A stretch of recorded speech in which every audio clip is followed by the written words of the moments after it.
نبی پاک صلی اللہ علیہ وسلم نے فرمایا، حدیث نمبر 36، آپ نے فرمایا ان تدب اللہ لمن خرج فی سبیلہ لا یخرج الا ایمان بی وتصدیق برسلی، اللہ اس شخص کا ضامن بن گیا جو اس کی راہ میں نکلا، اور اس کو نہ نکالا اللہ کی راہ میں مگر مجھ پر ایمان، یعنی اللہ فرماتا ہے مجھ پر ایمان اور میرے رسولوں کی تصدیق نے، یعنی وہ ایمان کی خاطر اللہ رسول پر ایمان رکھتے ہوئے جہاد میں گیا۔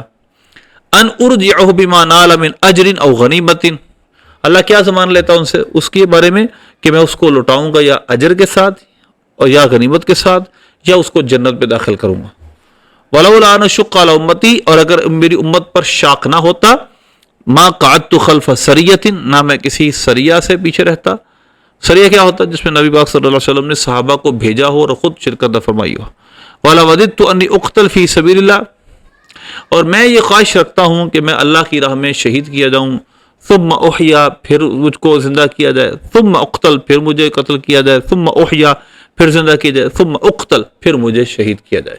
یہ جہاد کی فضیلت ہے جو نبی پاک صلی اللہ علیہ وسلم نے فرمائی کہ جو اللہ کی رضا کے لیے ایمان کی خاطر جہاد کے لیے نکلتا ہے، وہ اگر واپس آیا تو اجر غنیمت پائے گا، اور اگر نہ آیا شہید ہو گیا تو جنت میں جائے گا۔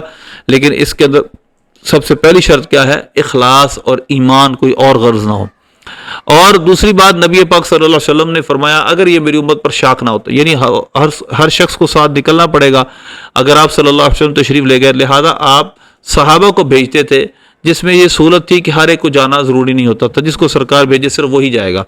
اور پھر نبی پاک صلی اللہ علیہ وسلم نے خواہش کا اظہار فرمایا کہ میری خواہش یہ ہے کہ میں اللہ کی راہ میں شہید کیا جاؤں، پھر زندہ کیا جاؤں، ثم اقتل ثم احیا ثم اقتل، پھر زندہ کیا جاؤں، پھر شہید کیا جاؤں۔ اللہ ہم سب کو بھی جہاد کا جذبہ عطا فرمائے، شوق شہادت عطا فرمائے۔